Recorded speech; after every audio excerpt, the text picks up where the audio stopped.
Hi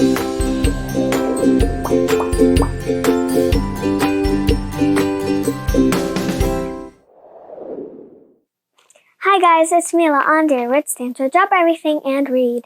Today's book we're going to be reading is called Miss Nelson is Missing by Harry Allard and James Marshall. The kids in room 207 were misbehaving again. Spitballs stuck to the ceiling, paper planes whizzed through the air. They were the worst behaved class in the whole school. "Now settle down," said Miss Nelson in a sweet voice, but the class would not settle down. They whispered and giggled, they squirmed and made faces. They were even rude during story hour, and they always refused to do their lessons. "Something will have to be done," said Miss Nelson. The next morning, Miss Nelson did not come to school. "Wow," yelled the kids, "now I can really act up." They began making more spitballs and paper planes. "Today, let's be just terrible," they said. "Not so fast," hissed an unpleasant voice.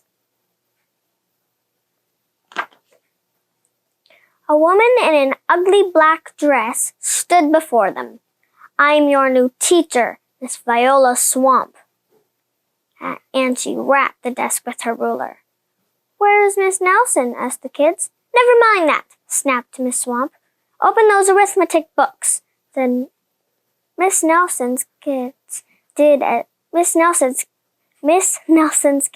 did as they were told. They could see that Mrs. Swamp was a real witch. She meant business. Right away, she put them to work, and she loaded them down with homework.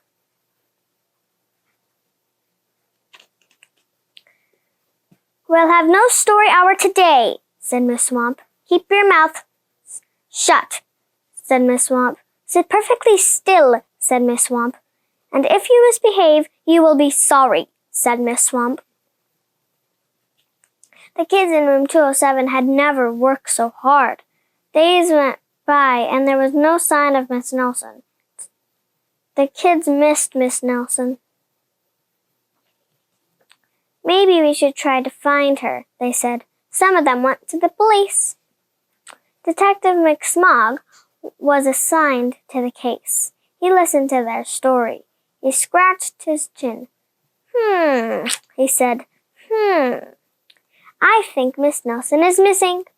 Detective McSmog would not be much help. Other kids went to Miss Nelson's house. The shades were tightly drawn. No one answered the door. In fact, the only person they did see was Miss Viola Swamp coming up the street. "If she sees us, she'll give us more homework." They got away just in time. "Maybe something terrible happened to Miss Nelson. Maybe she was gobbled up by a shark," said one of the kids, but that didn't seem likely. Sharks, very unpleasant. "Maybe Miss Nelson went to Mars," said another kid, but that didn't seem likely either. "I know," exclaimed one know-it-all. "Maybe Miss Nelson's car was carried off by a swarm of angry butterflies." But that was the least likely of all.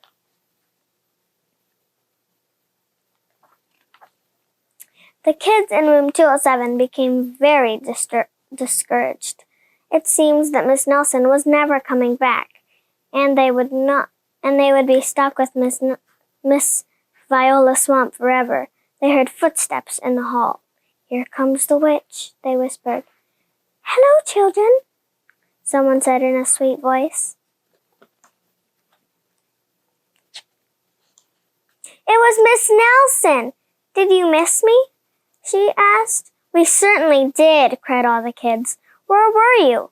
"That's my little secret," said Miss Nelson. How about a story hour? Oh, yes, cried the kids. Miss Nelson noticed that during story hour, no one was rude or silly. What brought about this lovely change? She asked. That's our little secret, said the kids. Back home, Miss Nelson took off her coat and hung it up in the closet, right next to an ugly black dress. When it was time for bed, she sang a little song. I'll never tell, she said to herself with a smile. P.S. Detective McSmog was working on a new case. He was now looking for Miss Viola Swamp. And that's all for today's story. I hope you guys loved it. I know I did. Remember to subscribe, and I can't wait to see you next week with another book. Bye!